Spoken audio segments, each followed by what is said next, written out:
all of this. Because on one hand, it's extra business. On the other hand, right now, because DoorDash is so, like, everybody's jumping on, like, the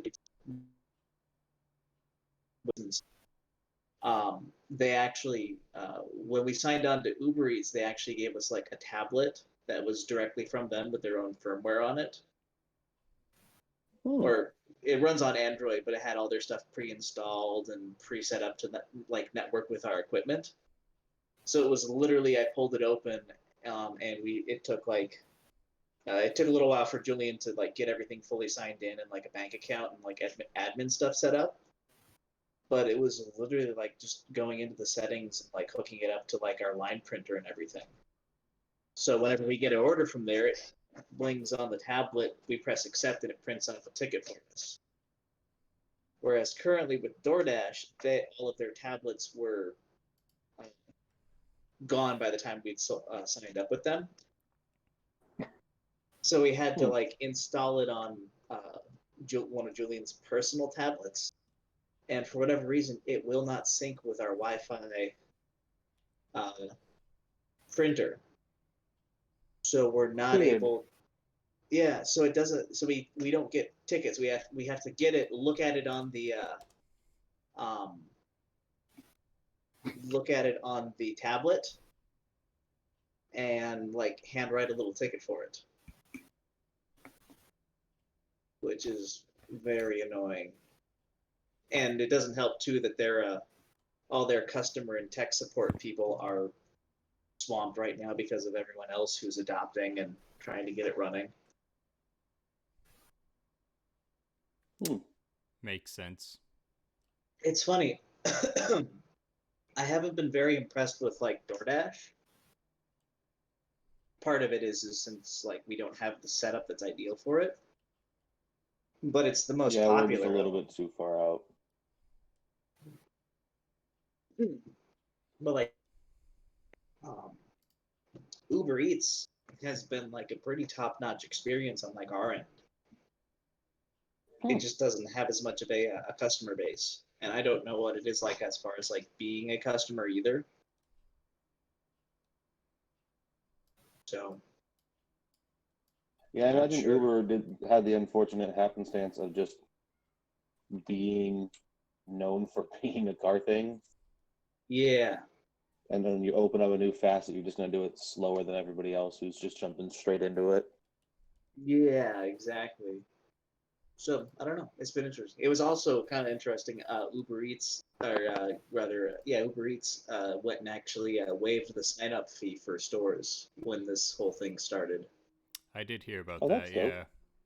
Yeah, it's pretty cool of them because it like the startup for it was like, I think it was like $150 to get the package that we got, because like you're technically like leasing a tablet from them, as well as, of course, paying to sign up for all the support and stuff, getting you set up and such.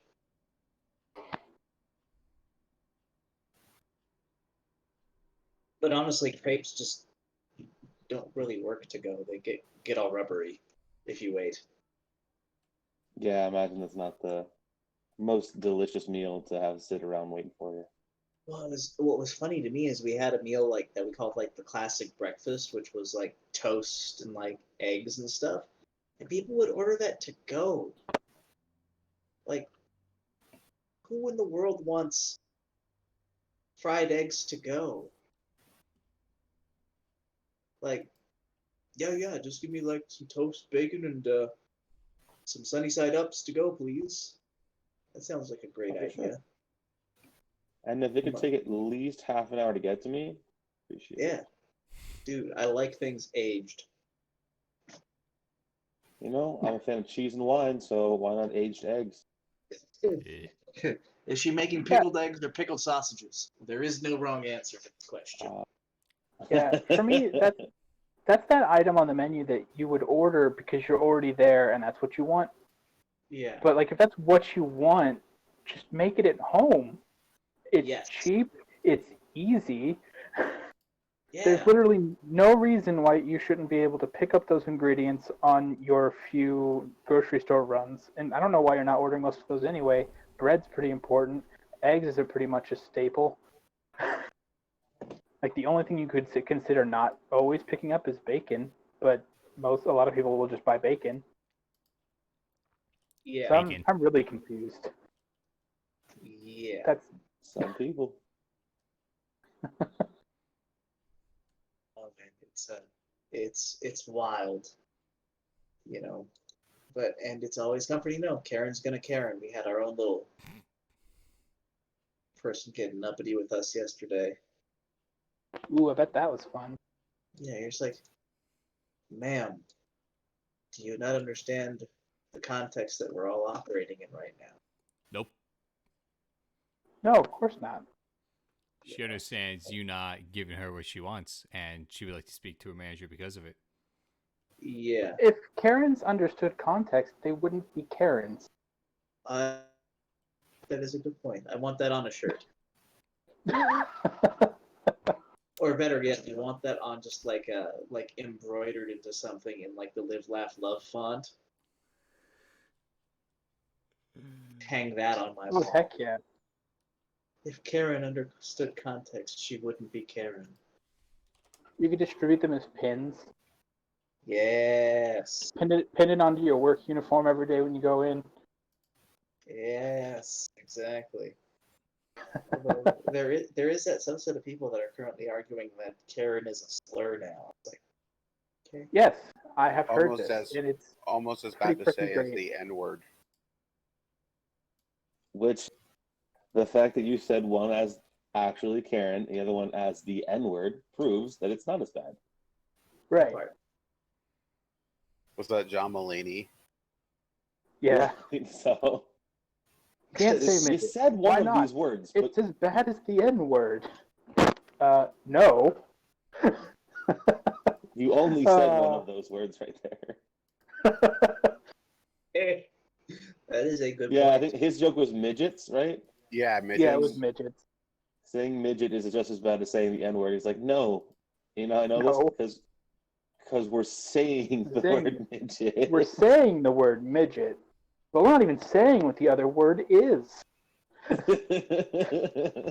you're arguing about the badness of two words and you won't even say one of them, that's probably It's probably the worst word. John Mulaney's so funny. I freaking love John Mulaney. Makes very good points. Okay. Okay. Well, I suppose we shall. Oh boy. Well, I suppose we'll go ahead and get started into our game. I mean, if we must. We don't have to. We must. Okay. Because we are can. compelled.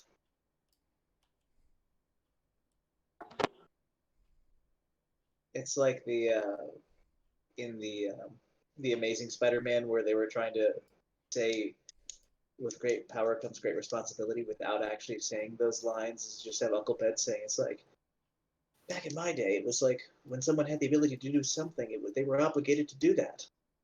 You're like, so with great power comes great responsibility. I didn't No, catch that. when things were done, then you did the done things. Uh-huh. Because you had the ability to do that, and you were obligated to do. You're like, so When someone asks for help, you help them. yes, that part. Well, pitter patter. Let's get at her.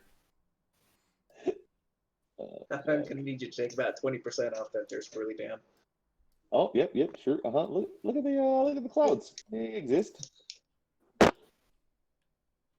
What was it that he said? It's like, I think you're hot. I regret nothing. Oh. Wayne, your sister's hot. I regret nothing. He just That flips was it across funny. the field. As he runs into the fucking field And then he gets tired and has to stop. before he even gets off screen. Yeah. At least he got his butthole finger. So, Mm-hmm. pays attention to my butthole. Oh boy. So, Last session, you managed, you got a chance to interrogate the other noble that was currently in custody. He was far more amicable than the other.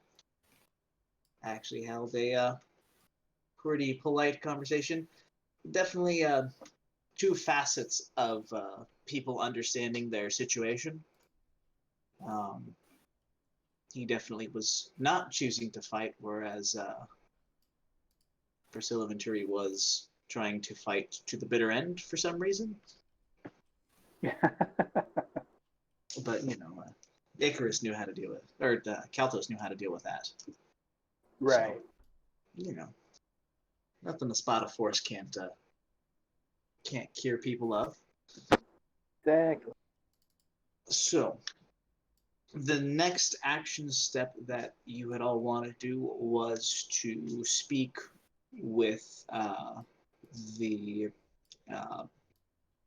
member of Crixus's staff who had interrogated them before you. You had definitely Harlock had gone and evaluated, I think both of them, if I remember correctly, and found, or specifically definitely evaluated Priscilla, and found traces of erasure that had been used to some degree to obscure certain information related to Ferilius Crixus himself. You also had gotten a sense that the other Lord hadn't been very much briefed on any of Ferilius Crixus's potential involvement with their rebellion, beyond the fact that he was a common and useful contact. And so he had not been to your ability to determine affected mentally by psychic powers. So, was there anything else that you were wanting to do? I know Icarus was in the middle of doing some recovery work, or he had been, investigating the ships. Had found some interesting stuff, as well as finding some stuff that wasn't actually there, or wasn't there but should have been. Yes, that is a good way of putting it. So, yeah. Is there anything else, actions that anybody wants to take right now? No, not until we talk to the interrogator. Right. Sounds good. Well, Of how do we course, go about? aren't we at 2 a.m. right now or some shit like that? Yeah. yeah. So we would definitely want to, maybe, if you wanted to, we'll say that you took a break, and we will start now on your third date with them. If we should like. Perfect. Let's see. So important things. As you wake up on the third day. Dawn of the third day. Exactly. You are once again given information about how breakfast will be served. You are informed about the fact that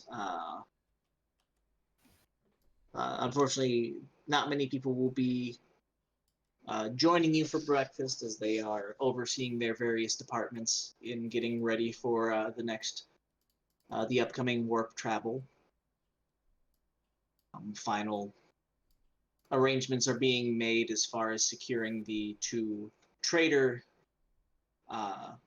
ships, the traitor transport ships, to join your small flotilla on its way. Bless you. Thank you. I couldn't mute in time. No worries. Breakfast is served more or less kind of just a continental buffet breakfast style type of deal. At which point, how did you go about seeking an audience with the interrogator? Before we just sent a message to Moncrief if we wanted something done. So I think that's just what we do, right? Yeah, Certainly. probably. Mm-hmm. We just tell Moncrief that we want to talk to the guy who had interrogated the nobles before we got here. Yeah. Compare notes. Sounds like a plan. You will get a quick message back from Ellis. He will mention that he would be more than happy to set up the appointment. And about 5 minutes later, you will receive confirmation from him that you would, let's see, that the Chief of Security, Yevgeny Patel, would be delighted to meet with you at the brig in about an hour. Perfect. Alrighty, power play. We show up in an hour and 15 minutes. Make him wait for us. Ooh. Is that a power play or is that being rude? That's a power play. Oh, That's a power play. okay. If you do it on purpose. If you're Okay, late on that's acting, fair. Being rude or borderline rude is kind of part of the power play, Brock. I'm not entirely sure if you know how power plays work. because you're showing your indifference. We also bring chairs that are slightly taller than his chair so that we are sitting Oof. at an advantage and looking That's- down upon him. Yeah, That's because it's some not major league shit disrespectful right if we're the ones that are supposed to be shown respect, right? Exactly. I guess we are the Inquisition after all. This is starting to sound a whole lot like the bullshit they do at the DMZ. Like they'll have like the negotiations between like the North and South Korea, and like there have been times where like the Southern delegation will show up and they find that the North has like cut about an inch off of their chairs, like the legs of their chairs. Wow. Like just hilarious little like shit like that. It's great. You know? Cool. So you choose to show up an hour and 15 minutes. You choose to show up 15 minutes late. I I don't wasn't think Icarus serious has about it in that. his person. Oh, I I was. don't think I thought we Icarus were could being handle serious. Unless I mean- Chaltos specifically requests to be late, I will aim to show up on time. The thing is that would be more something your character would bring up as a possibility. It's true. I'm more about being punctual, or at the very least, I'd be early. I want to be exactly on time. Is I the would whole probably team go going? with Icarus.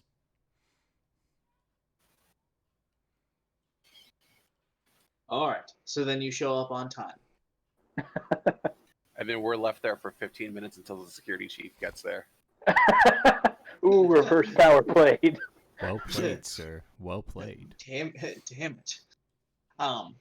Next time we'll just have to warm up an hour and 30 minutes. We'll wait. I see you are a master. He's of the just game of watching us houses. on the security feed until we eventually go in the room, and then he'll show up 15 minutes later. Because that's how long it takes to go from wherever he's at to the security room. I like it. Ooh, you know what we'll do? In that case, we'll just have you hack into the security footage, play a quick snip in of us arriving, and then we'll wait then- 15 minutes, and then we'll go. Boom. You can't outplay us. We got this. We're We the got this, Inquisition. right? I think we can outplay him. There you go.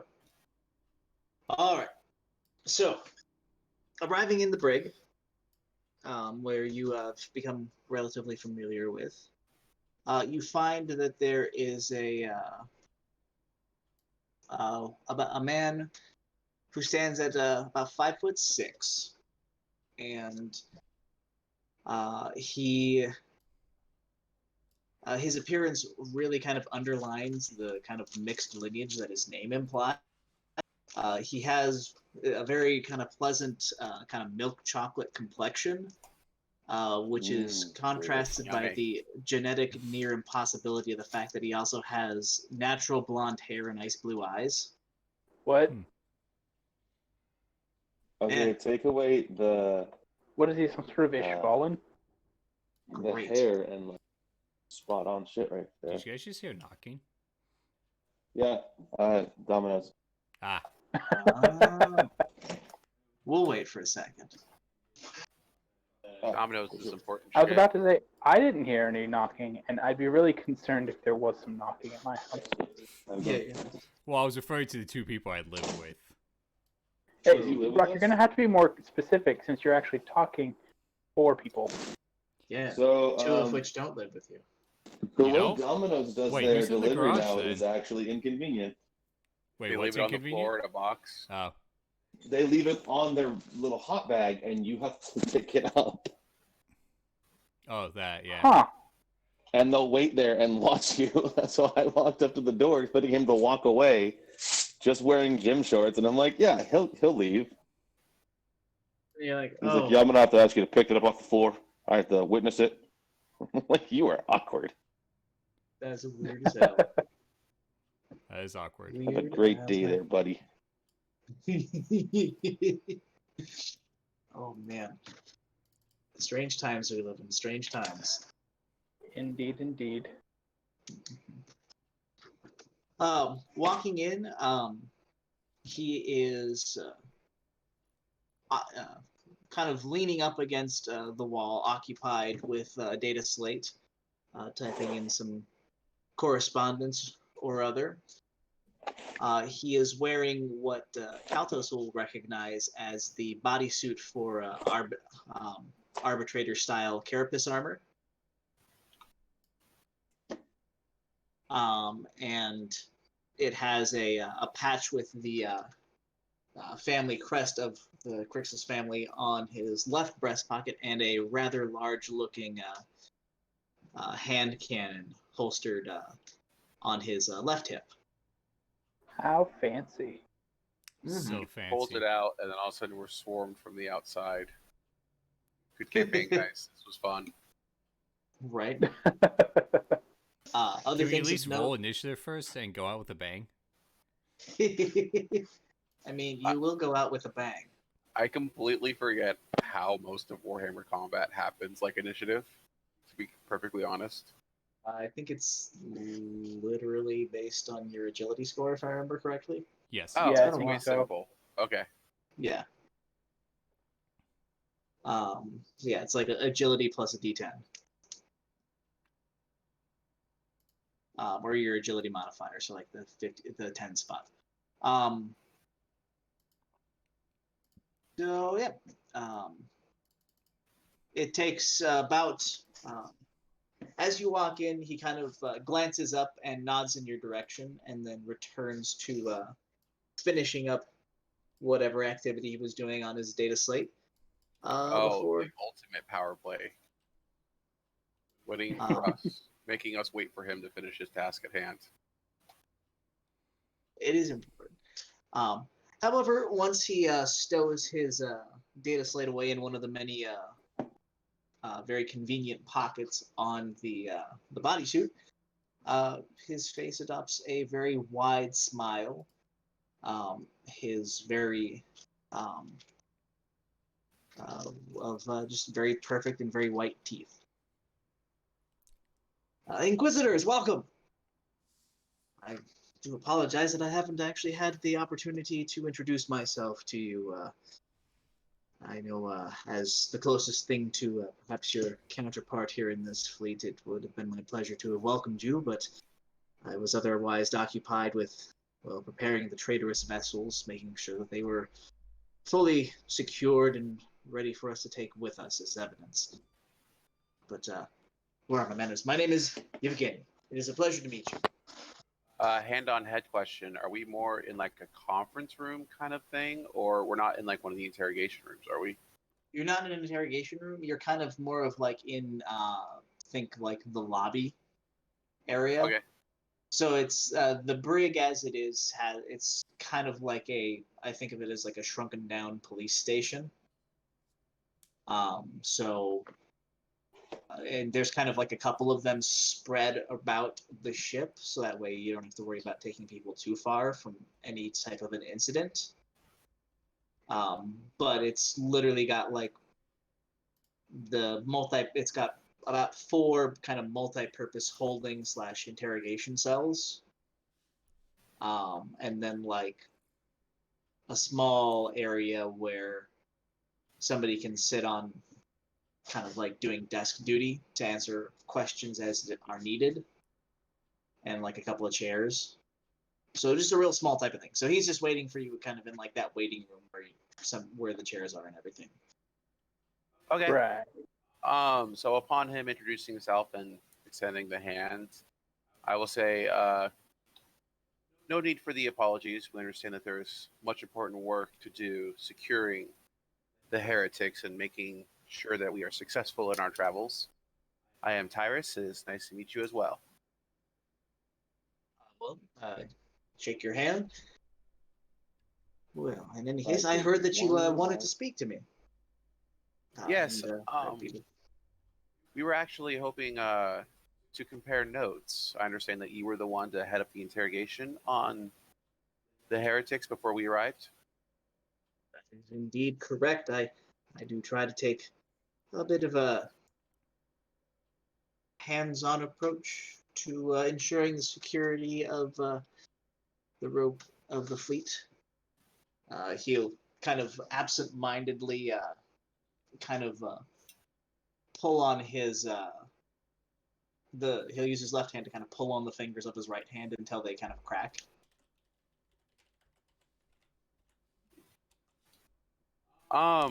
That's comforting to hear.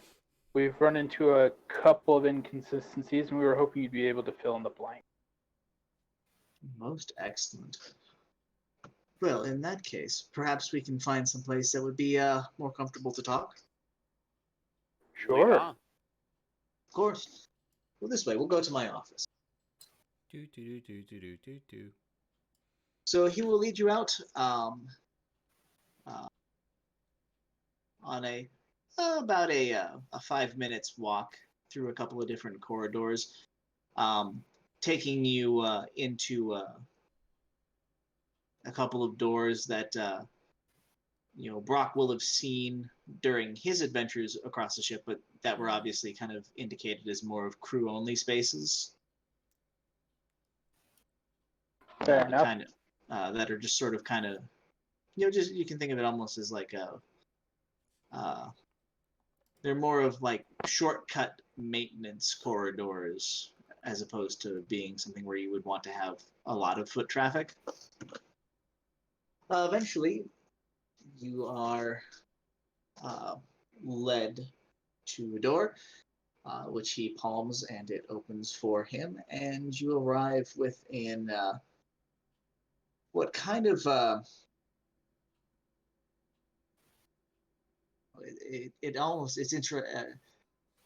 Kaltos it will seem very familiar as being styled after how any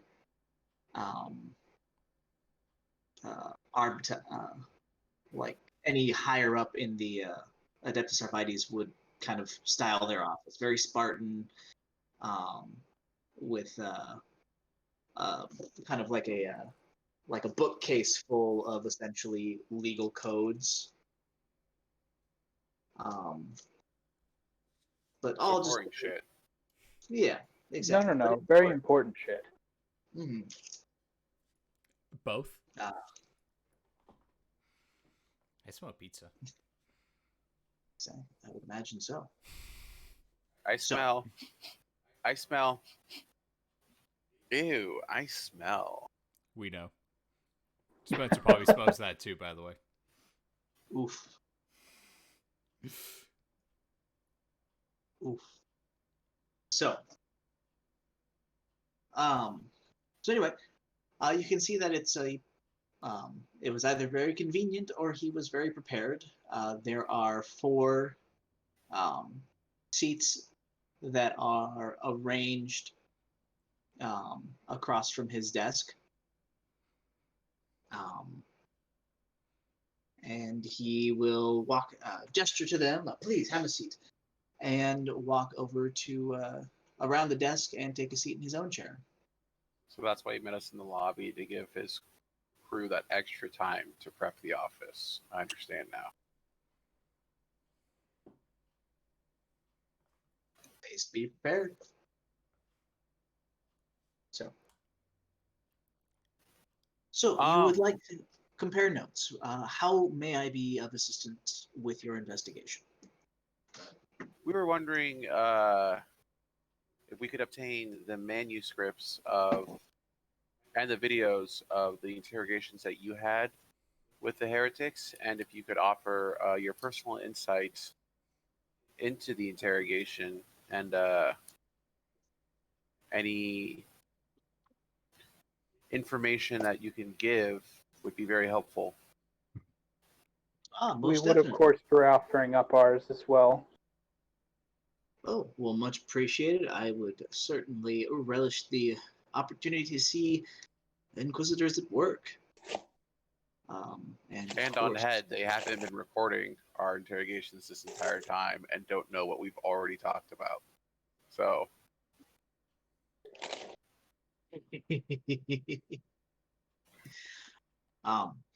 so I will ensure, of course, that the documentation you've requested will be furnished to you. But in the meantime, are there any pressing questions that I might be able to answer right now? hand on head again. Mitch, I think this was your suggestion, was to ask the interrogator, what exactly were we hoping to get? So I'm not entirely sure if we want to be so straightforward and say, like, I think this guy's mind has been tampered with specifically about these things. But I think we could, if we narrow down what we're asking for, we could talk about the AI and how her answers about where the AI is are suspicious, and leave out everything about Ferilius Crixus, because that was also suspicious, but we won't talk about that. We're just going to note that her information on the AI that she was apparently in control of was suspect. And we wanted to know if it was the same for them. Okay, sounds good.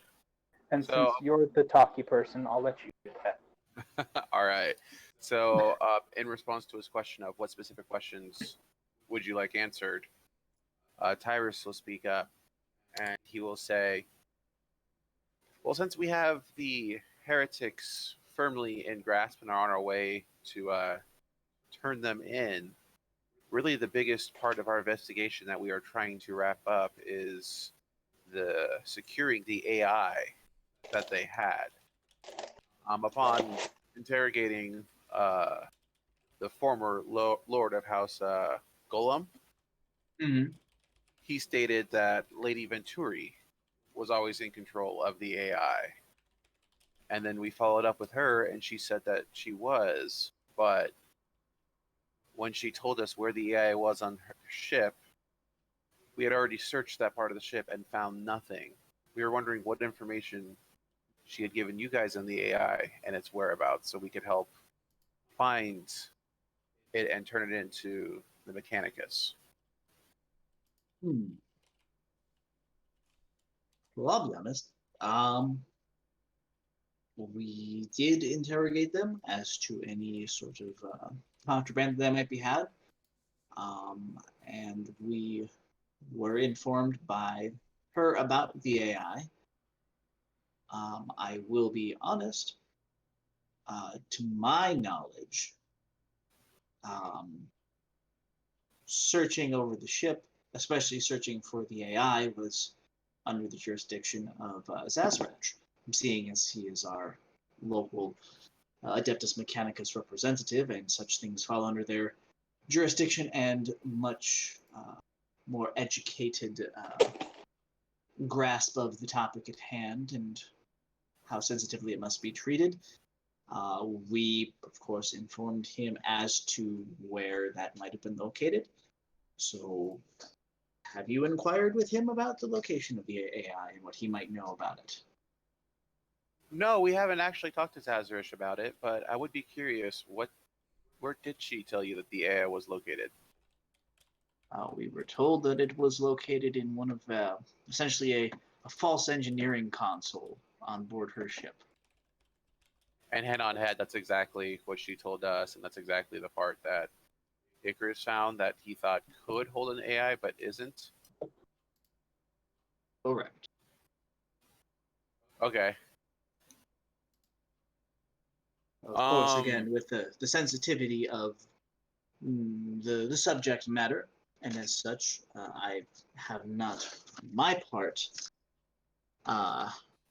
taken any followed up on that particular lead. I passed the information on to Zazarach, and he has assured me that he had it well in hand. All right, so let me give a scrutiny check to that one. So with the 40 per step and plus 10, I'm going for under 50. Yeah, I will also make a scrutiny test there. Let me just double check what I need here. So if I was aiming for 50, that's 3 degrees of success. 38, got a plus 20. So I need a 58 or lower.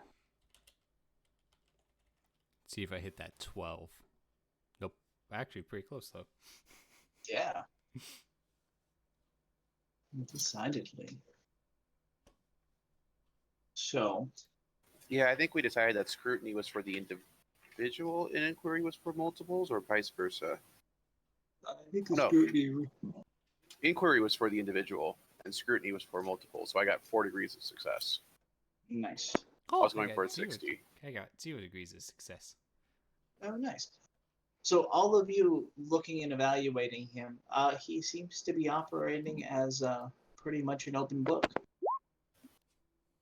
Oh, well, yeah, I got like Also to Kaltos. 4. Yeah, 4 degrees of success there.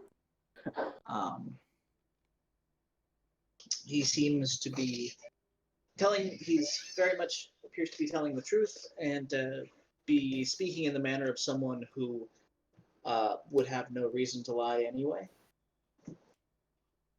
Okay.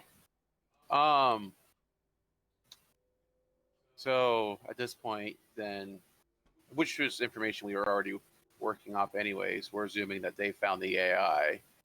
They replaced put a new part in there to mask them finding the AI, and they knew about it the whole time. So there's not really, in that one single question that we've asked this guy so far, any new information.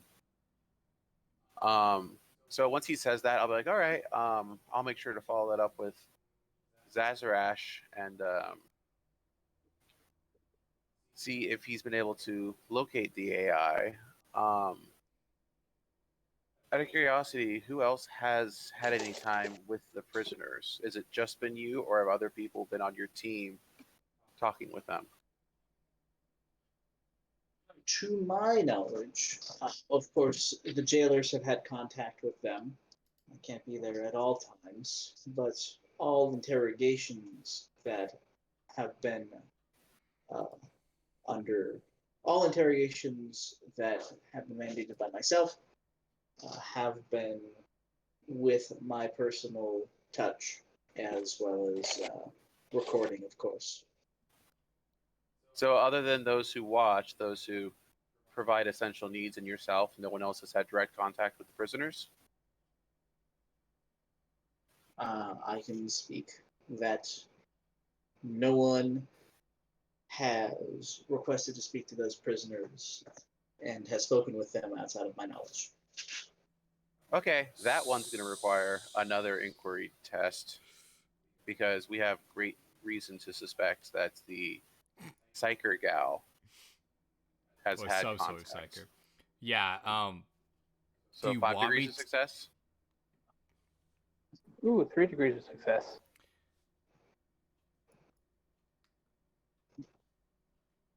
How do I do the GM rolls? So you say /GM, and then you actually type out the word roll, and then you just type in the 1D100 as usual. Is there a space between the GM and roll, or is it all one thing? It's Oh, all yeah, one so thing, should be. Okay.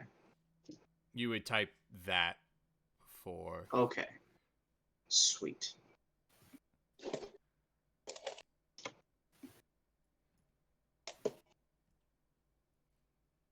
So that one is a little bit sketch for you. You get the sense of very careful wording. Yeah, because you said no one has requested time with the prisoner or something like that, and I think those people up top don't need to request; they just do. Well,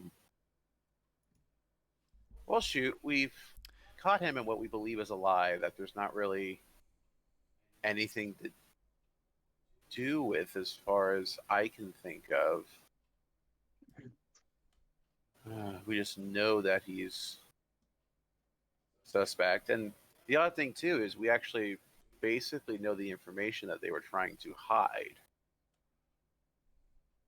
as far as I can think of, because when we were talking to Lady Venturi, it was mostly the information that would lead to connections with Aurelius Crixus that was erased, correct? Correct. So this was, I mean, that question was mostly just trying to confirm what we already knew. Yes. And information that because he's an all-powerful rogue traitor, we can't do much with anyways. Yeah. So at that point then, knowing it's suspect, but basically already knowing the answer before we asked it, Tyrus, then are there any other specific questions that we want to ask him, or do we just go to like idly trying to ask him other things and seeing what more information he'll give us?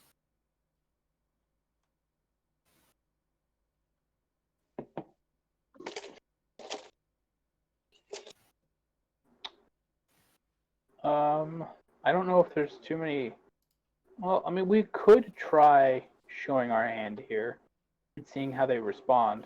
If they're really so all powerful and so immune to the rules, they might be fairly upfront about it, and then try to see what it'll take us to not say anything or not care. Now that's a gamble, but That's we could quite do the it. gamble, but I do. Brock likes the gamble. I don't know if Hardlock would. Uh, I like the Altus- gamble. Kaltos is usually pretty upfront about things, so he's definitely down for this. all right, so let me do, because I assume that the potential of the gamble would have been discussed before we walked in here. Let me do one more thing before we show a hand. So, I want to, and I think in tandem with the charm check, I'm going to ask the security officer. I'm going to say, is there any more information that you think you might have that might prove useful? I think anything involving the psyche or the mental state of the prisoners themselves would prove very useful to us. I know we had two very distinctly different interactions when we were talking to the prisoners. Hmm. So that's 29, and I was going for 70, so that's 4 degrees. So you're asking if anybody had any potential to impact the mental state of the. I'm asking Prisoner? him. I mean, I don't really know if he's just an interrogator or if he's a psychological analyzer or anything like that. But I'm basically asking for his impression on the prisoners. Mm. Okay, impressions of the. Well, in my opinion, it's an entertaining set of case studies in how to handle uh, losing at your game.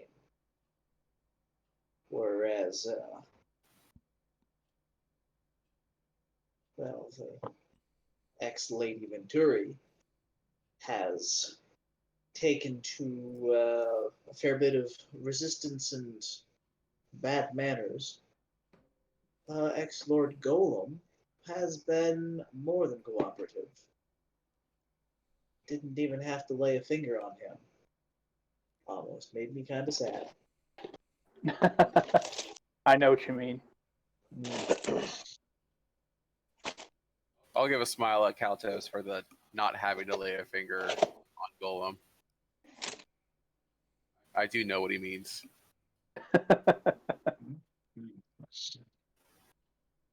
In any case,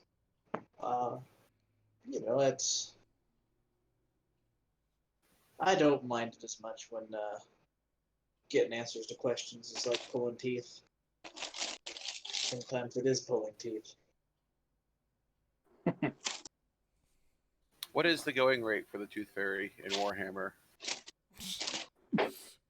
It's the Tooth Fairy is an orc, and you don't want to know.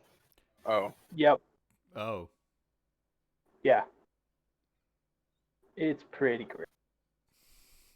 They use teeth as currency. They do. Freaking orcs. Yeah, they're pretty great. The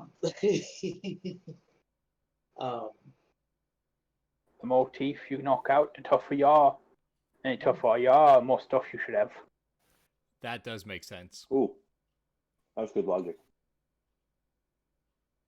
Except remember, it's logic with a J and a K. That's how you spell logic. Exactly. Well, unless That it's work- logic with a K and a J. That's different. That's some good lockage. I mean, you're a smart one. So we're thinking now we're gonna play our hand against this security officer. It seems safer than trying to do it against Feralius Crixus. Yeah, I don't even really want to Yeah. be in the same room as Aurelius Crixus, let alone try to show hands against him. So Yeah, I still don't like Feralius Crixus, like, at all. I wonder why. He makes me uncomfortable. I don't like this whole situation. I wonder why. Yeah, oddly enough. When you I see feel like- somebody who is above the law, and you're the person who writes the law, Oh, no. I wouldn't go so far as to say I write the law. That's heresy right there. I just enforce it. fair. I am just a lowly enforcer, not a Oh, writer. You got the other three of us. You shouldn't be that lonely. Weirdo. Lowly. Oh, lowly. Okay, so yeah, we can try to bully the security officer, see what happens. So I guess then to change the tone of the conversation, I'm going to say to him, it's like, all right, so I'm going to be upfront with you. Dun, We dun, know dun. that the entire time that Aurelius Crixus has been in contact with these heretics, we know that he has basically given them the tools, the knowledges, and the resources for every step of the way for them to exceed in their plans, going for contacts with what was the planet before Ikar 4? It was the desert planet. Oh, Gallipoli? Yeah, going so far as to give him contacts with Gallipoli and doing scouting missions for the Ultima sector into the lands past the Tyranid invasion to find potential planets for them to scrap and to make their voyage out into the Andromeda system. Upon getting captured, we know that the remaining heretics came to Feralius, their contact who has been helping them the entire time, asking for assistance once again. And this time, though, Feralius realized that there was too much heat on their backs, so he took them into possession, and while doing so, has also captured the AI that the Mechanicus has been looking for this entire time. It is our job of the Inquisition to bring in this AI and to give it to the proper authorities. So, when I ask you if you know anything about Zazarash finding the AI, or anyone else potentially using their psychic powers to mess with the brains of the prisoners, what do you have to say?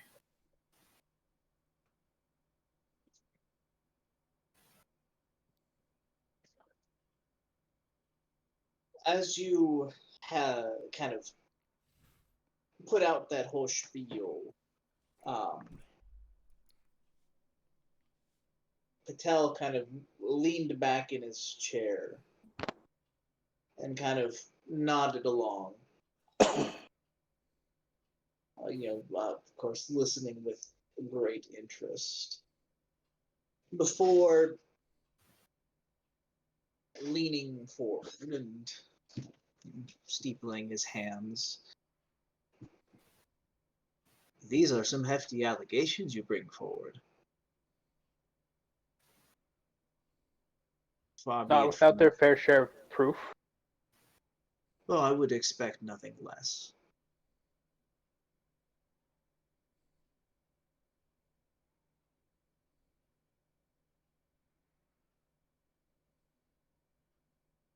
It doesn't surprise me to find out that Lord Crixus has been in contact with these traitors. Of course, as far as my knowledge of his dealings goes, they were a profitable, if not a comfortable stop to make. From my understanding, we visited there often. And so, to my mind, they've always operated simply as trading contacts. As far as his involvement, and what is a rogue trader if not someone who does favors for people? Do note that every ounce of their heresy would not have been possible without his intervention. I do not think that they would have been competent enough to do anything of the sort by themselves. Competent or competent enough? Perhaps. Or perhaps you underestimate them. They did have access, after all, to, as you were saying, potentially a golden age AI, if I understand correctly. I don't imagine that the Mechanicus would have created an AI in recent times, if I understand. So because a bunch of bumpkins ran into a highly intelligent AI, we're supposed to find them capable of what exactly? Digging? Finding? Perhaps.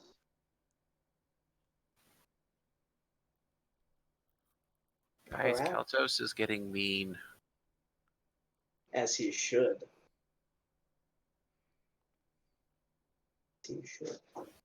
Is it weird that Tyrus was kind of turned on by this? A little bit.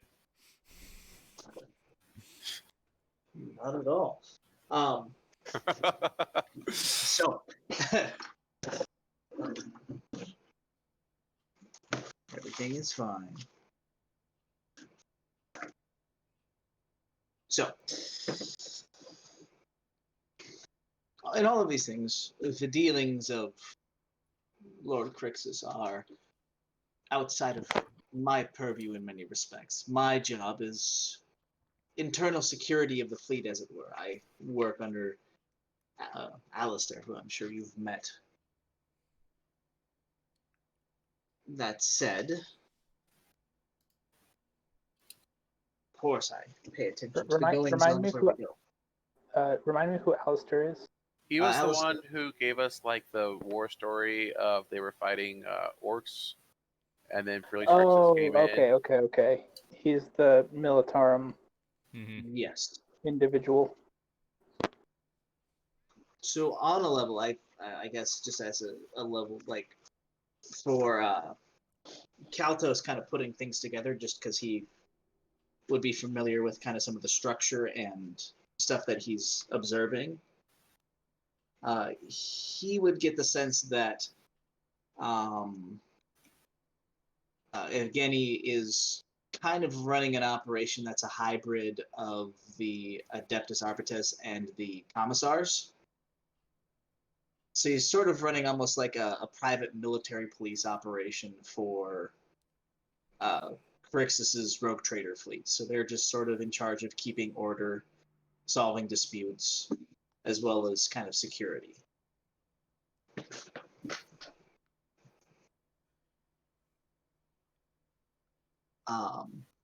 So if that gives you any sense of who or what this guy is. But obviously then they would be in the know about things because you've got to react to securing yourself from every other place Right. that you So go. basically, what it comes down to is if we're persuadable enough, he could be potentially an ally, seeing as his history would tend to lead more towards the imperial side of things. However, if he's not, he's just a heretic like the rest of them, and he has to go. Yes. Yeah, I think I know what Tyrus would do, but Kaltos is kind of mean and on a roll, and I don't know if I want to step on his shoes. Is the problem? So, I'm not, that's for sure. in any case, what you bring forward is serious, and it is obviously an investigation that has been ongoing for quite some time for you, with details that I am not familiar with and would not be able to apply to my own interrogation. So perhaps it is very important that we compare some notes here. Indeed. If you would be willing, I would appreciate some insight into where your investigations have taken you. What has led you to believe that my current boss, as it were, is complicit in the heresy of these fools? Okay. At this point, then, if I guess I will do one more inquiry check to test out the earnestness of his wanting to compare notes for the good of our cause, and then not to shut us up before we can do any damage to his boss. Mm. And I have failed. I quaking have. in my boots. So since this is inquiry, that is 0 degrees of success, but a success. Kaltos, you're going to get a sense of, 1 degree of success. dang. Glad you're rolling those inquiry checks, Harlock. Mitch and I I do what are I can. rolling with like 50s and 60s, and Brock's like the Yeah, teens. like, hey, I have a fellowship of 40 and it's untrained, so yeah. I have a fellowship of 27. So I'm fairly trained in it, though. that helps. Kaltos and Harlock are both going to get more just that sense of guardedness, but it's kind of what you would expect in a situation where someone has the sensation of the conversation being a minefield. Right. Very obviously watching their words, and he definitely wants to compare notes, but you imagine, and very reasonably so, that he's wanting to compare notes to know how to make sure he's not on the firing line. What, Very he just fair. wants to see how clean his own boots are and all this? Pretty much. And this is where the Can't Warhammer blame universe is very scary, because as long as the rogue trader is completely in the clean with a piece of paper that says I can do whatever I want, then everyone below him can do whatever they need to accomplish those goals. But as soon as that piece of paper is crossed, all of a sudden everything they've done is very not okay. Yes. It's very interesting. So, random thought that I've had, just kind of during this conversation. There's not like any cameras or anything in this room or anything of notes like that, as Harlock kind of. I'm sure. I'd be interested to know if they have cameras in their own personal office spaces. In that case, let's have a security check. Not something I'd put Security. past them, but does seem kind of odd. Just a thought when we're literally on his ship talking about the, heresies that he has committed and that we have an eye on him for. I mean, it's okay. He knows he did it. So I have Fine. 3 degrees of failure for the security check. It's a couple degrees of failure. Like 7. There you go. I don't see any flashy red lights looking at us, guys. I think we're in the clear. Okay. Just wanted to make sure. Austin, is Quick. Icarus So, able to do a security check? Are we how all good? are Or are we still split up? I thought we were together, no? I have no idea. this was the only thing we all came up to with the decision to do. So I thought we would have all been here, but Icarus, there's no reason for you to have necessarily been here unless you wanted to. I mean, talking to people is more your guys' thing. So I don't know it would be necessary. Not sure. How- I was operating under the assumption that you had come simply because you hadn't stated anything else you wanted to do. That's fair. So, by the way, how does making an untrained check work again? It's the Minus 20. characteristic minus 20, Yeah. and I imagine security would be intelligence, maybe? Yes. It is intelligence. I'll roll it. I got a 28% chance to make it. I had a 12. Boom! There you go. One success. 1 degree of success. Gotcha. So, you are going to find that there are obviously no overt measures. So, for example, there's nothing like surveying the room. Right, not like a giant rectangular camera in the corner. Exactly. Beep.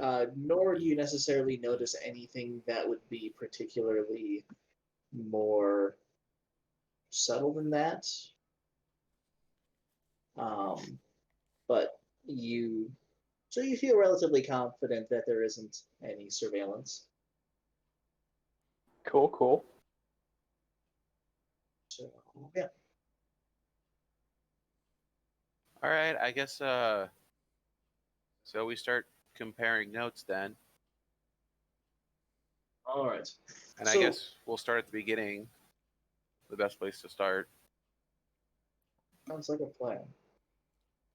So, At this point, it might be best to actually have Icarus with us. He's the one who found a lot of the details, and he's pretty well acquainted with the source of that information.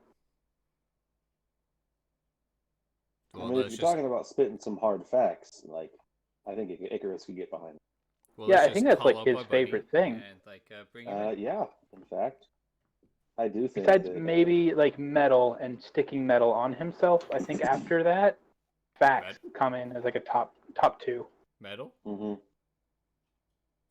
It's like metal, and then it's all things metal, and then facts. So we replace the Icarus cutout that we carry around with us for the actual Icarus. And nobody notices the difference. That wasn't Icarus? Nope. Don't you remember the cutout? We felt it was odd when he wasn't around all the time, Huh. so we decided to have a cutout. No, I'm not very You observant. remember that, right?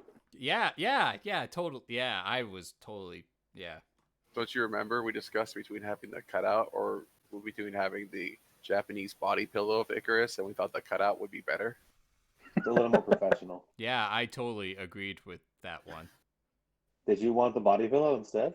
I didn't say Listen, that. we all know you wanted the body pillow, but I didn't say that. We only had You so many didn't- funds as Inquisitors for You fake did Icaruses. not say it. yeah, but on the other hand, the Icarus body pillow is just a 50-gallon steel drum.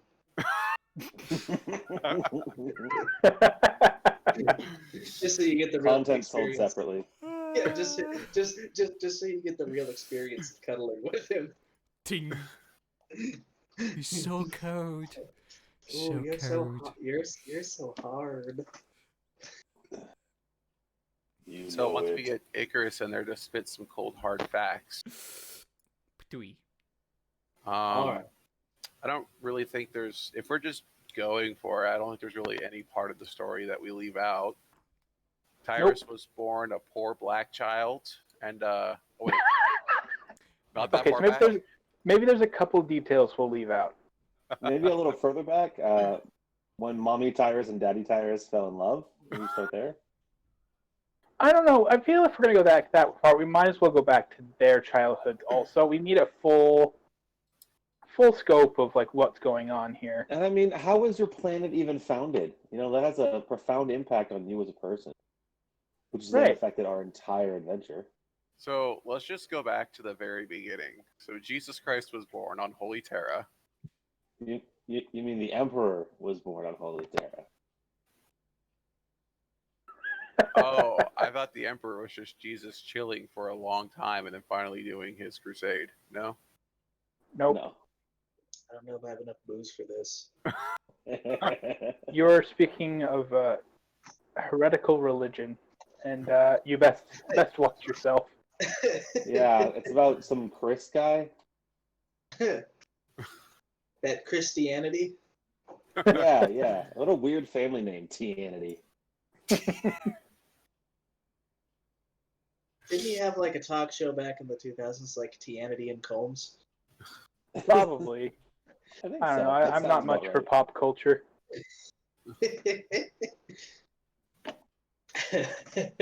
So, but yeah, how far back? What do you choose to give him as the narrative?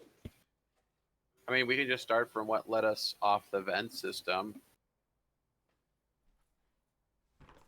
Okay. That seems like So a good you- starting point. All right.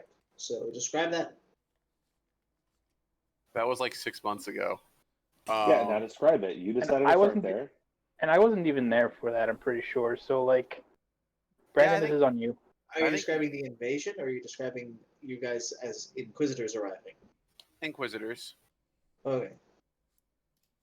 Yeah, so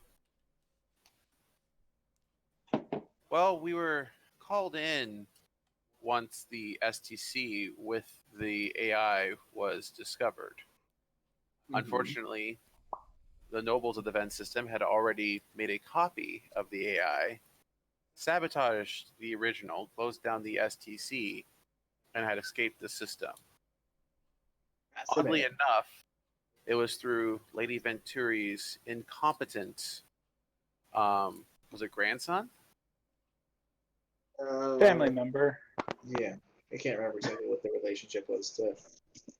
The 16th Venturi in line that she left for his uselessness that initially got us on the right path to begin with.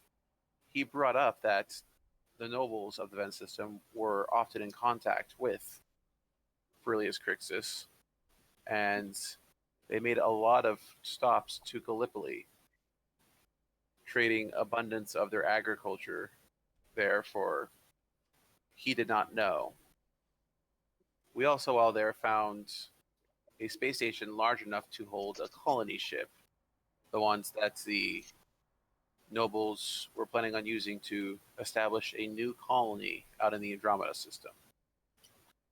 Upon arriving at Gallipoli and doing some digging into the transactions done with the Vent system, we discovered that they were hiding the trade of agriculture for large amounts of fuel, overstocking what the ship should normally be able to carry. All of this, once again, facilitated by Furlius Crixus. Facilitated how? Did he write up the contracts and make the arrangements? He did not write up the contracts, but, and this is from what Brandon remembers, he was the one who said that if you guys need the fuel for your travels, I know a planet who literally their main export is fuel, and because of the warp storms in their vicinity, have no way of selling the fuel and have no way of bringing in food for their hive world. Therefore, Ferilius was able to look at the situation, ascertain the best way for the nobles of the Ven system to get fuel to a desperate planet that had no other option available to them.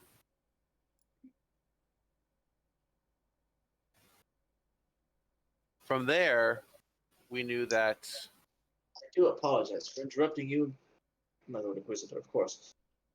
But I fail to see incrimination of my Lord Crixus from this situation. It seems... it continues. Of course, then please do. And you are correct, brokering a trade itself is not incrimination. In fact, if I'm skipping ahead, the most damning part of this is hiding the AI that we know to be illegal throughout the galaxy, that only entities such that only the Mechanicus can interact with. If that is the most damning aspect of it, hiding the AI, as you say, I feel as if I might encourage you to speak to Zazrach about the matter. That might be helpful because Brandon forgot how we got to Icar 4. Brandon remembers what we discovered in Icar 4 and how we moved on to there, but he literally forgets how we decided Icar 4. Which one was Icar for? The planet. The planet with the gene stealers. I forget how we went. Oh, an from Ultrimar to, system. Yeah. Ferilius had ties there, right? Yeah, I think it was we were following Phrixus' trail. Because we Phrixus' talked to trail for a lot of it. we talked to one of the governors who was not on it about Ferilius. Basically, the breadcrumbs behind were only Ferilius, and if he hadn't been involved as such a big name, we never would have caught these nobles. Yes. Yeah, we didn't follow the nobles. We followed Crixus and found heretics. Which is the funniest part. They would never have been able to get this far without Ferilius, but ultimately, Ferilius left too big of a trail. Ferilius is just too big. True. Yeah, so we will bore him with that part of the story. We will continue despite his suggestion.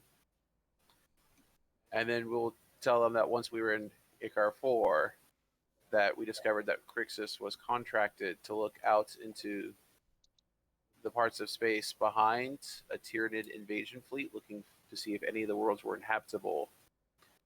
And he reported back on all but 3 planets. All 3 planets were well within his travel lanes, and he should have reported on those, but he didn't. Upon investigating the first of the 3 planets is where we found the heretics. So once again, Ferilius Crixus had information on planets that had resources for the heretics and not turn it into the proper authorities, and instead gave it to the heretics to do with what as they saw fit. It is there that we eventually confronted the heretics, and that, as you know, they fled and reached out to Ferilius Crixus for help, and he in turn locked them up, for they were creating too much noise for his liking. I see. Fascinating. So yes, brokering one deal is not heresy. But for the consistency of the deals brokered to get the heretics from the Ven system to, they were hoping, out of the Milky Way and into the Andromeda system, all through contacts or information that Ferilius had, some information that he was contracted to turn in to the authorities at Ultrimar and ultimately never did, can be quite a damning trail once you put it all together. Top that off with we know full well that he knew where the AI was, and when we went to grab the AI, it was no longer there. And Lady Venturi, who had the information about the AI, had a mental block put on her by a psyker, one of which Release Crixus has in his advisory panel. Employ. And also, importantly enough, we have the heretics would have had very little contact with any other psychers between being captured and being here. So that doesn't leave a whole lot of choices for who could have done it. Yes, last time we talked to Lady Venturi right before the raid on the heretics, there were no signs of having this psyker block put on her.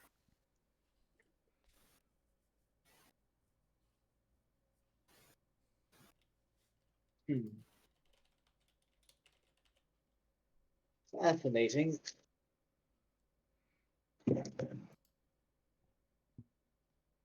Far be it from me to criticize the investigation of Inquisitors. But you're going to. Unfortunately, I see several leaps of logic. I can see, of course, how your locating of these heretics has been heavily tied and greatly facilitated by their decision to have dealings with my lord, Crixus, due to the notoriety of his name as a rogue trader. He has made a useful touch point, and as someone who is an information broker, it does not shock me to find out that information that might have been, not might have, most definitely has been used to aid in the carrying out and perpetration of great heresy and harm to the Imperium, has happened. And yet, I still fail to see, I suppose, motive on his end. And I must admit to having, well, I do see one leap of.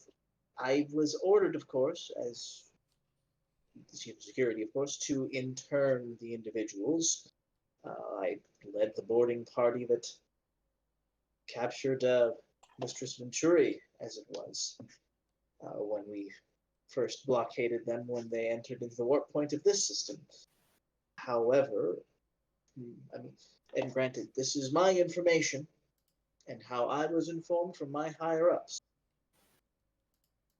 But I was informed that there was the potential for notorious and greatly wanted traitors and heretics to be entering this system, and that we should be prepared to potentially capture them for the bounty. Granted, of course, I was not informed as to how we knew they were coming. I simply trust that Lord Crixus has his sources. And in that regard, I can see where it is indeed plausible that he knew of their treachery and was somehow informed that they might flee in this direction. Or perhaps he simply knew because they had asked him many leading questions. I can tell you for a fact that the nobles of the Venn system have often, compared to the nobles of any other system, supped aboard the Santa Bolena and have had personal contact and dealings with my Lord Crixus that go beyond the dealings that he's had with others.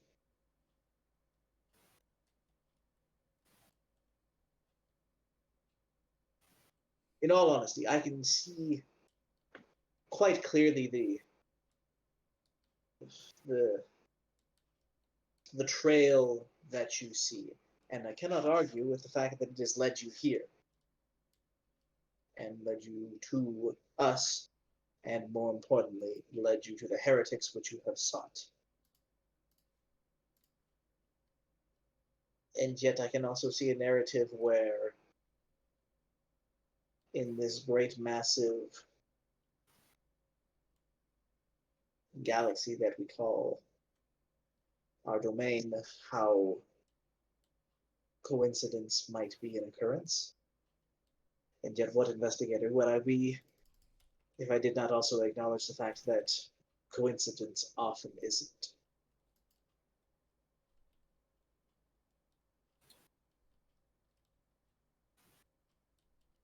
In any case, you have given me much to think of. Do you have any more questions that I can help clarify points on? So I want to use a fate point to pass an inquiry test with 4 degrees of success. I'm really curious, as he said, so you've given me much to think on. Do I think that this is I'm going to think about turning you guys into Furilius, or I'm going to think about and make a more informed decision later on with more information?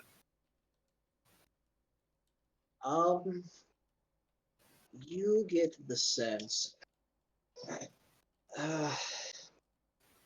as well as you just get a sense of guardedness, but oddly enough, you're not seeing a lot of, I guess, for lack of a better word, survival instinct. Like, he seems relatively calm about it. But it's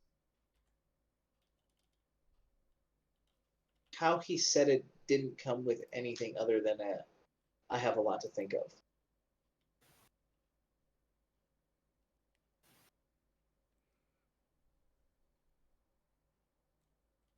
So, Brock, remind me how your mind wipe works. My mind wipe? So erasure works where I can basically target a single person and make them lose an amount of time from their memory up to 10 minutes times my psi rating. So I don't know if this conversation's even been more than 10 minutes or not. At least this part of the conversation certainly hasn't been.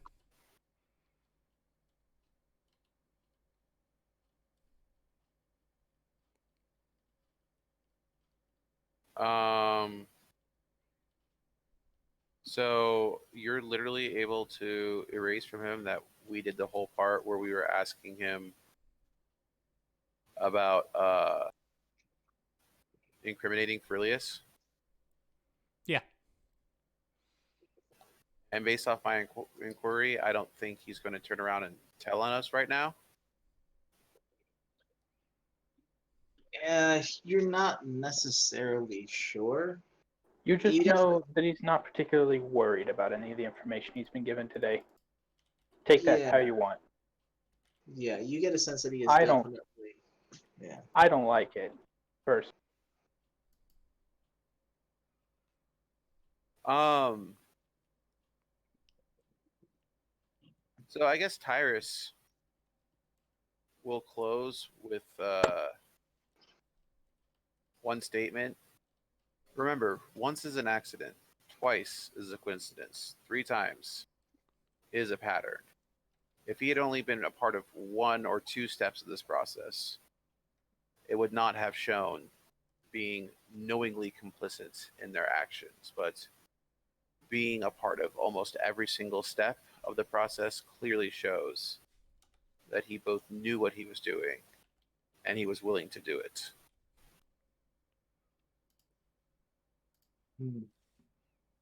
Again, it's hard to claim aid with intent when you function as both someone who supplies goods, but also as an information broker. One does not always know the purposes for which someone might request information. I will follow that up with saying, in tandem though, with taking the AI, it does not look good for Ferilius. And once again, I will, with all due temerity and respect, remind the Inquisitors that you have yet to communicate with the local Adeptus Mechanicus representative Zazarach, who would have been the one in charge of securing the AI. Also, I would ask, have you inquired of the rogue trader himself as to the location of the AI? Not yet. Then I do once again apologize for perhaps my boldness, but perhaps things are still a bit premature.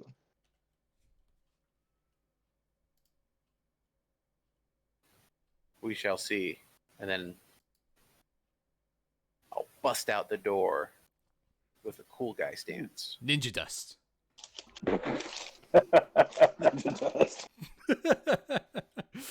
Smoke bomb. Pocket sand. Sha. My eyes! I throw a Deku Nut from the Ocarina of Time, not being a smoke bomb that a ninja escapes with, but by stunning Link for 5 or so seconds, thus making it very easy for Sheik just to walk away as a normal person.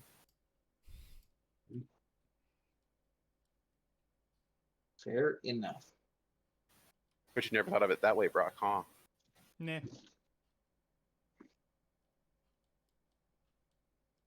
Fair enough. Alright. So what do you wish to do next? I guess we should go talk to the Mechanicus. That does seem like a logical next step. And hope we don't die within the next hour. Fair. I don't think we'll die. We'd be tortured first, yeah, you're right. Well, that would just be a waste of time. That's fair.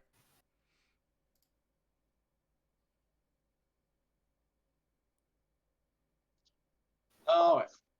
So you seek to make an audience with Zazarach. Zazzles.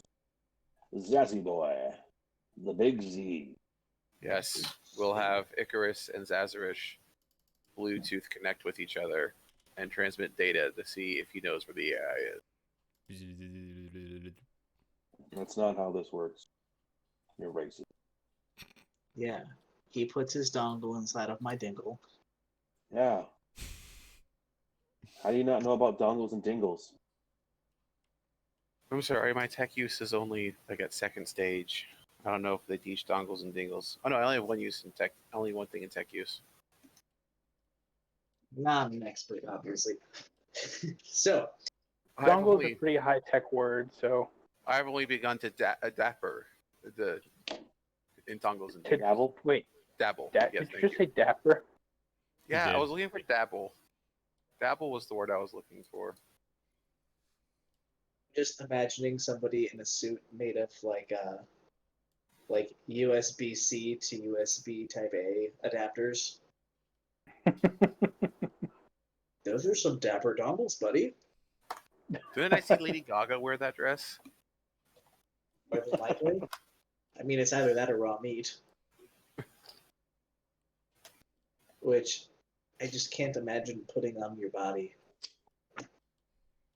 I don't know if she did, but Well, I think luckily you don't have have to to an imagine it. undersuit. True. You don't have to imagine it. It's been done. We can just go look at it. Huh?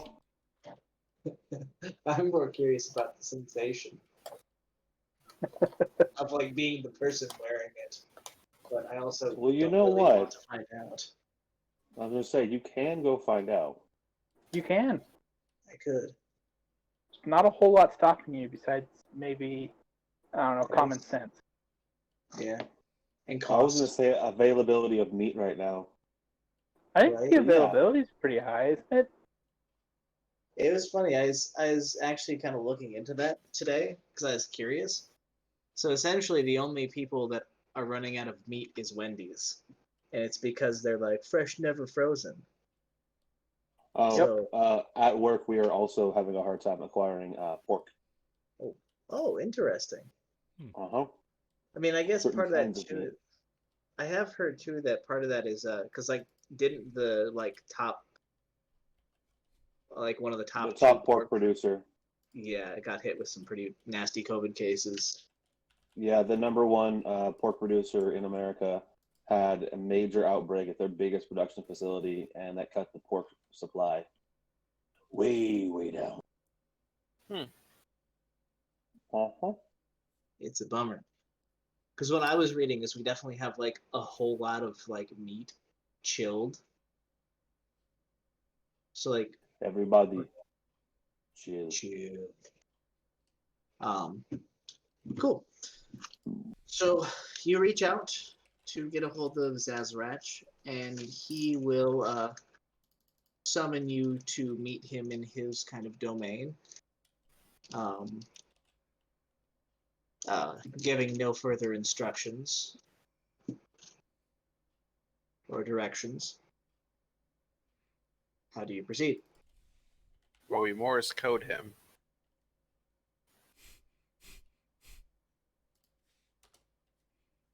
What do you Morse code to him?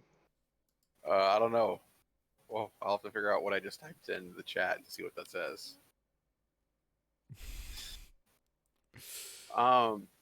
So are we basically just no bullshitting with Zazrash also?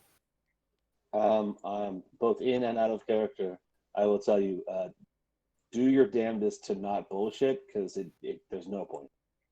That's Okay. fair. He's a no bullshit kind of indeed guy. fair. We will, I guess, straight to the point as we get into Zazarish's, as you've mentioned, domain, and we start talking to him.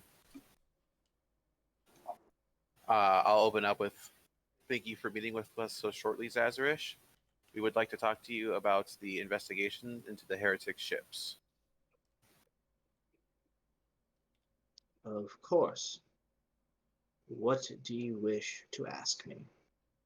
We have good reason to suspect that upon the Venturi ship, there was the AI from the STC found in the vent system that we believe you found and removed before we ever came into the system. Of course. Did you find this AI and do you have it in your possession? Give me the scrutiny checks. Ooh. I'll pass with 4 degrees of success with another fate point. Cool. Well, as you pass that, you notice him look at take a moment to glance at Icarus before saying, I did. Such an artifact of great importance needed to be in the hands of the properly equipped and informed Mechanicus representatives as soon as was humanly possible. He said humanly possible as a Mechanicus. Well, he's still human. I am a human. At least to some extent. I was hand on head. And I Brandon, assume there is a chat command for using hand on head. We'd prefer if you typed all of your hand on head messages through that now on. Oh, okay.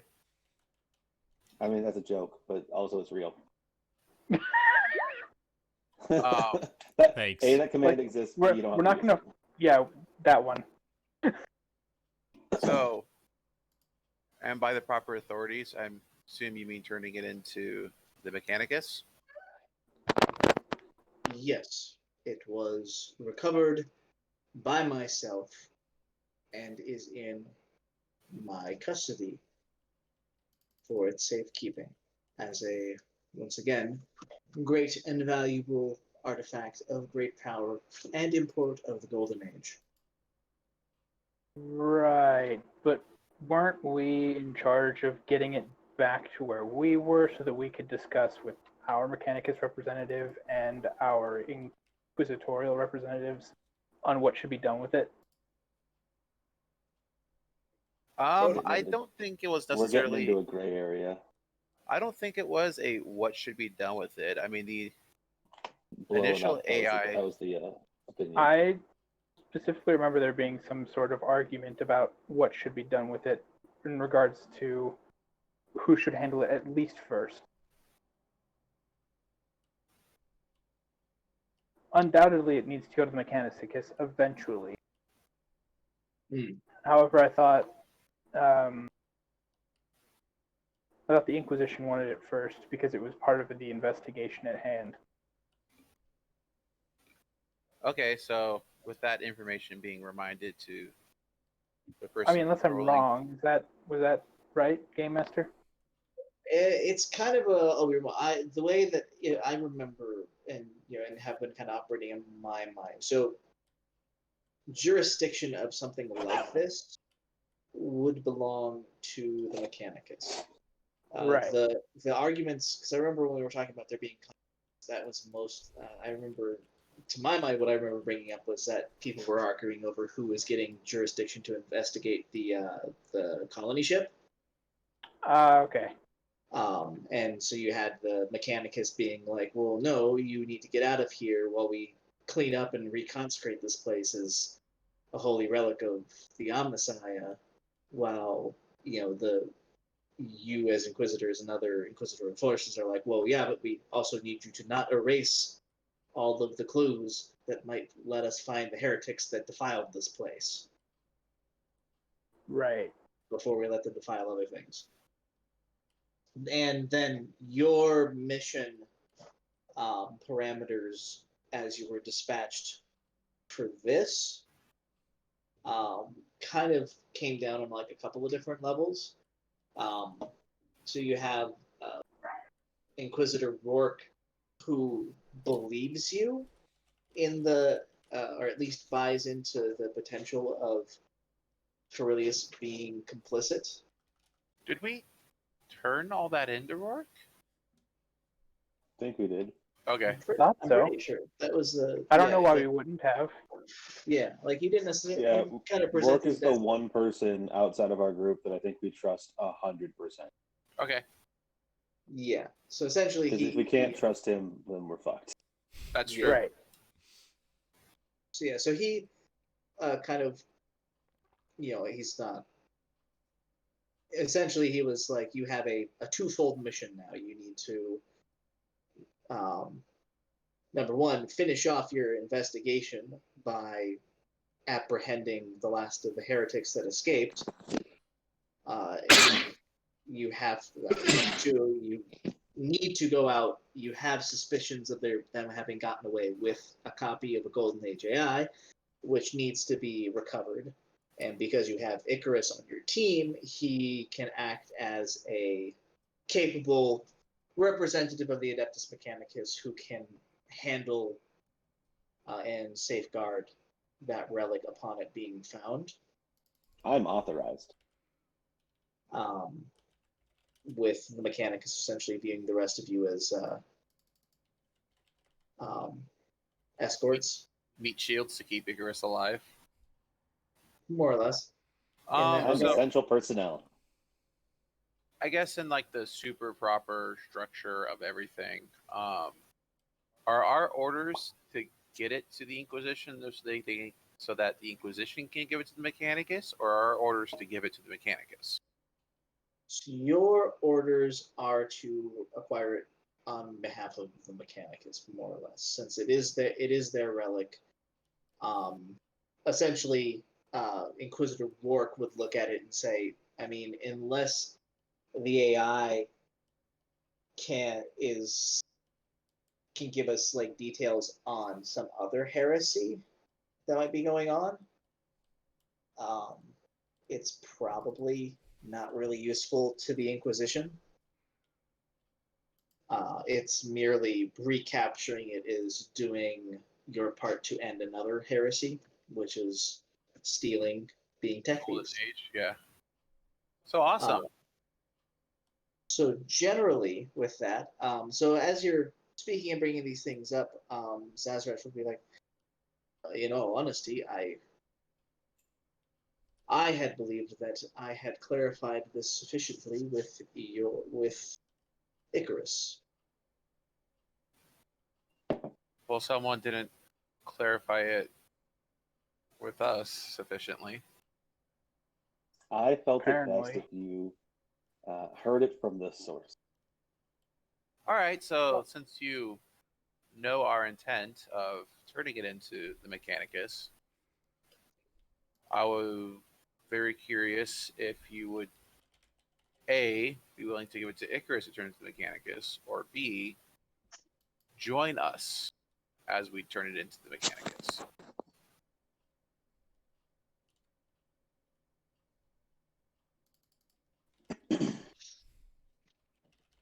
As you can see, it is already currently in the hands of the Mechanicus, and will be remanded into the hands of the wider Mechanicus, of course, in due time, once we arrive at our destination, of course.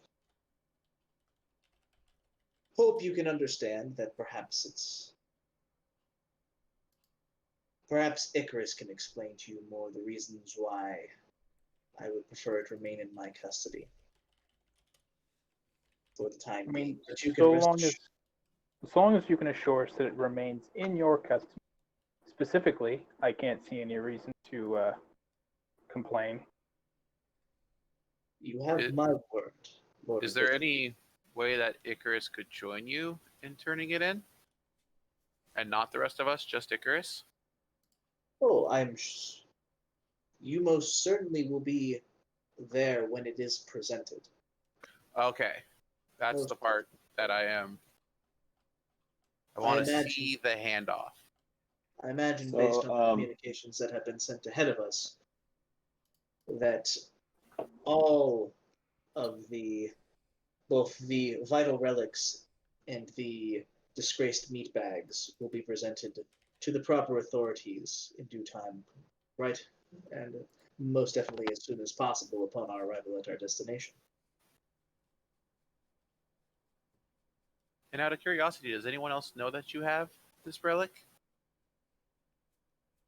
The Lord Ferilius does. Of course he does.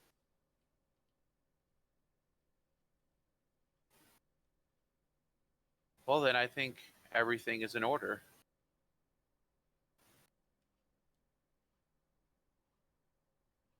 I should think so. Thank you for your time. Of course.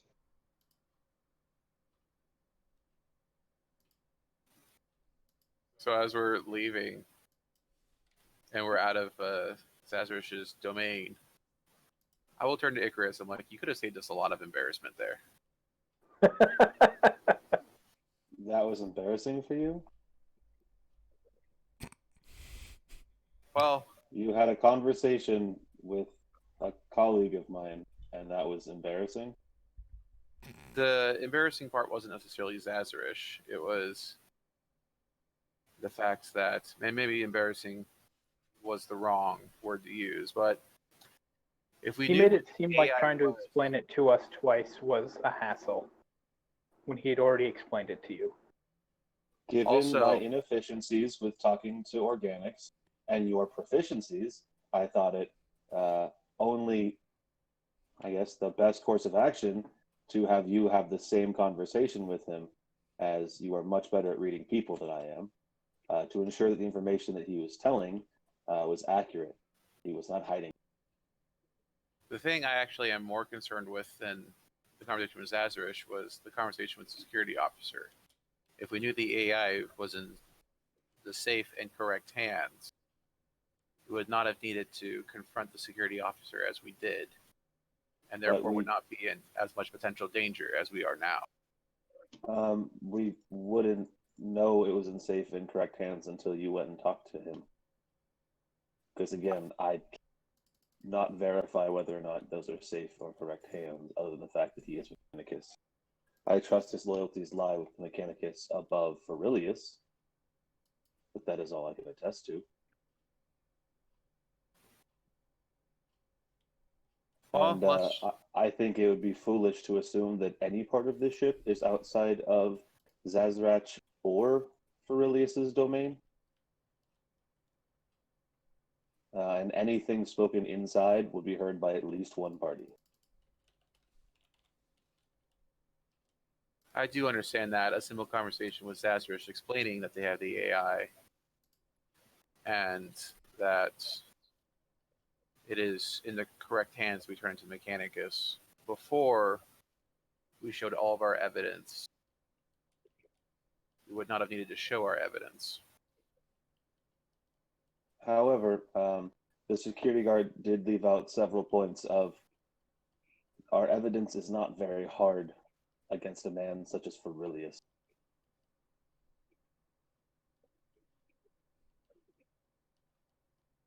Most of his actions could probably be justified under his current occupation.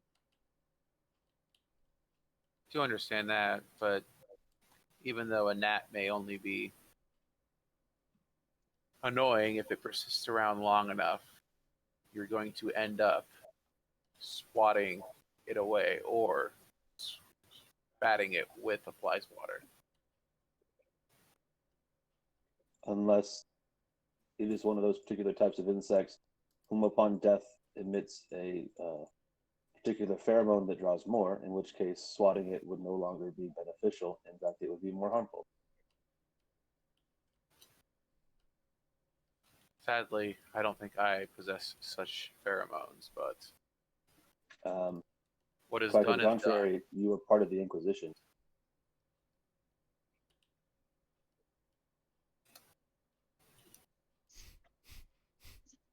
I feel if I was at least one rung above the bottom, that might have more validity. Even the bottom rung of the Inquisition is leagues ahead of anybody else. An attempt on any member of the Inquisition as a whole to make a move against us would be a move against the Inquisition. And as we've kept Commander Work updated on just about everything we could think of, if something were to happen in transit, everything would point at Ferilius, and pretty sure Work has a bit more oomph than we. Let us hope then.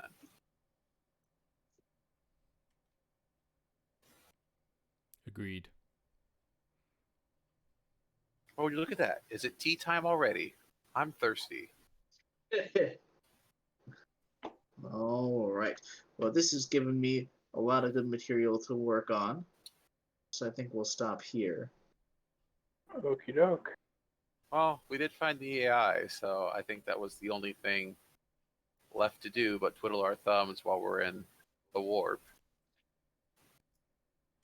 I forget, is Rourke going to meet us on Ultramar? Not entirely sure. I mean, I can imagine if you wanted, I'm certain you could seek to send an astropathic message to him before you head out. Well, I was just trying to remember. Like, we were asked to come here Yes. by Ferilius. Did he give a? Then he told us that it was because of the heretics. Yes. Did he specifically say in that message that he wanted us to help escort or join us in the escort to Ultramar, or did he just say come here because we have the heretics? He said come here. Can't remember if he said it. Let me double check my notes to see exactly what he said, because I did write down what information he sent. Because yeah, we should have already sent Rourke a message, definitely. If it was an update from, oh, by the way, we're bringing him to Ultramar. So essentially what he indicated was that he had found something that would be interesting to you in your investigation, and that you should come meet him to retrieve it, or to find out. So, in my understanding of astropath communication, is there any way to clearly say turning them into Ultramar, or do we just have to send a message and then it'll get to him by the time we're at Ultramar?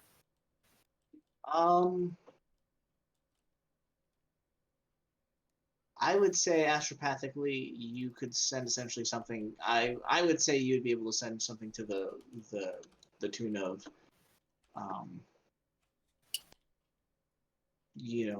give them an idea of meeting you at Ultramar, because the fun part about that is, it's all based on like thought. and like images and stuff. So like for example, you could definitely send a communication that consisted of something like an astropath would communicate, you should meet the Inquisitors at Ultrimar, or specifically at the homeworld of the Ultramarines, with something like you would send a message that would be something like a visual of like perhaps an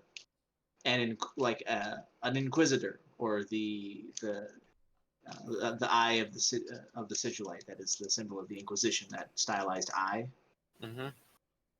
And then you could say you could communicate some form of motion, perhaps, to say that they are moving, and then you could picture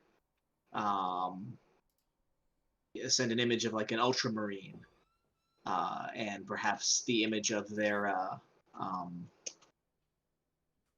fortress monastery type of a thing. Mm-hmm.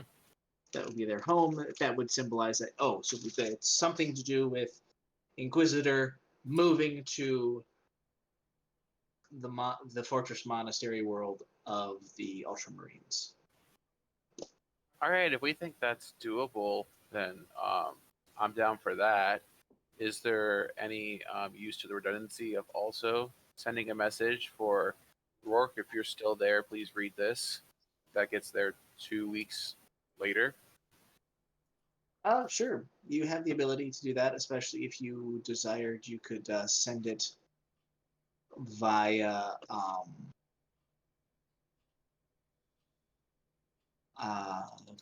like your own ship, if you were worried about how it would be communicated to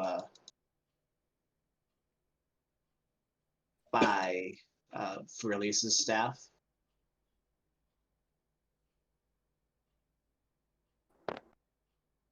So, those are options that you have available.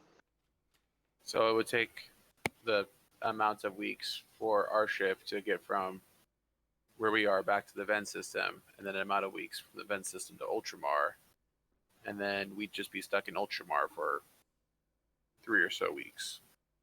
Potentially. I mean, at the very least, that would let you produce like, the way I see it, because like you're worried about your vulnerability, and I don't necessarily want to lead you on a path of things, but like I think of the astropathic communication is the closest thing you have to a galactic cell phone. Mm-hmm. Sending something at sublight is a message in a bottle situation. Yeah, sublight sucks. Yeah, so like it's a way to mark that you were somewhere, and leave a trail if you were worried about getting taken out or something. I think it's interesting that Warhammer didn't do you can just open up a warp thing and then shoot a message for it to go for warp speed without a ship. Everything has to be carried. Super dangerous. Yeah. I'm just gonna open up a portal to the warp. Why? I'd like to send some mail. Okay. There is an aspect where, because the warp is so chaotic, and the other thing is you couldn't really send anything in that was unguided. If that makes any sense, you need the navigator to go through it. So, because like for example, like compared to like Halo, their faster than light travel goes through something they call slip space, which is an extra dimensional space that you rip a hole in reality to go into that extra dimensional space. But it's mathematically quantifiable, if that makes any sense. And you just need more and more. You need more computing. The more computing power you have available, and the more fine-tuned your mechanisms for opening those holes, the more accurate your jumps can be. But you're always going to wind up it's kind of one of those things of, it's like artillery fire, if that makes any sense. You'll wind up in the vicinity. It's just how good your technology is and your ability to calculate trajectories is and variables will determine how close to your actual desired point you emerge. Mm-hmm. Whereas in 40K, you rip that hole at the other space, but the warp is the domain of chaos. So it's Anything more can like, happen. it's anything can happen. Like that's why you need those Geller fields. Yeah. That's what makes sure that you're stuck in a bubble of real space where actual physics work on board your ship. Okay, that all makes sense then. Yeah, so that's why they don't do it. But like since you can also project thought through it, the warp does provide a conduit. It just provides an inaccurate one, as it were. So how does everyone else feel about sending the message to Rourke in case he doesn't get or fully understand the astropath message versus us being potentially stranded on Ultramar for 3 or so weeks without a ship?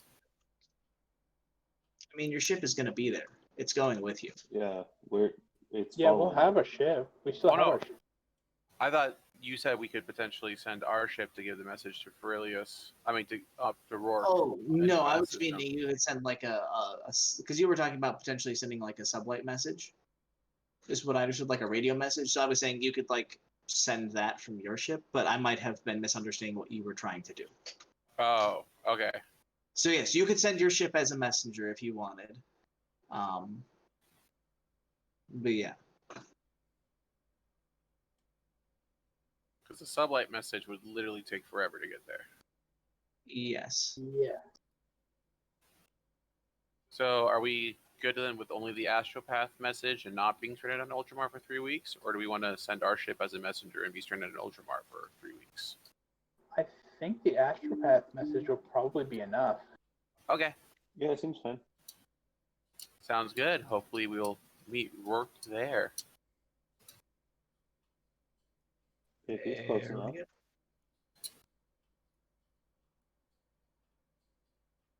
Which system are we in right now, Spencer? I forget. Let me look that up for you. I feel like it was somewhere in the red, but I'm not sure. No. No, you're still somewhere in the larger Ultramar system. So yeah, we were in green last time. Yeah. Oh, so we're super. There's no way Rourke would get there in time. He might, but you know. Depends on where Rourke went. Yeah, exactly. Just let me double check through some of my notes because I, off the top of my head, don't remember exactly where the Venn system was located. Isn't it somewhere in blue? I think so. Let me find the notes for Arcadia Report.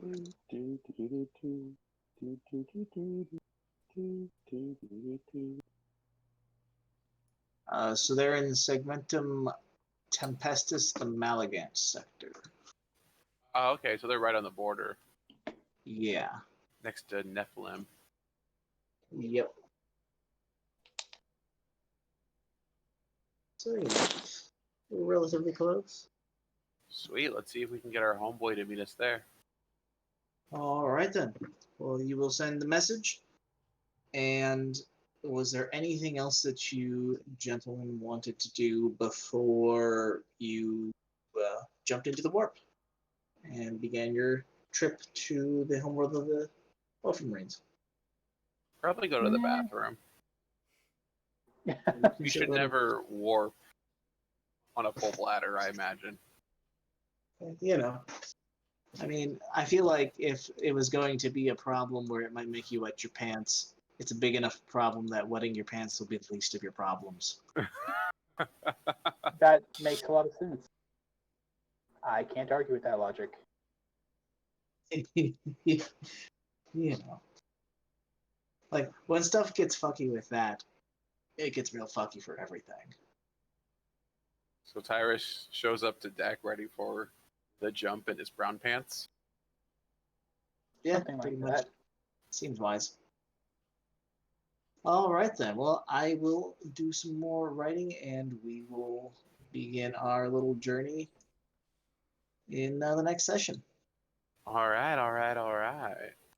Exciting Hell stuff. yeah. Hell yeah. With banana bread? Fucking work? Hell yeah. We can get these heretics dead. Hell yeah. It'll be You can good kill 'em dead? closure. Probably. We will kill him. I hope Kaltos gets to hold the axe. Oh, maybe took a special day for him.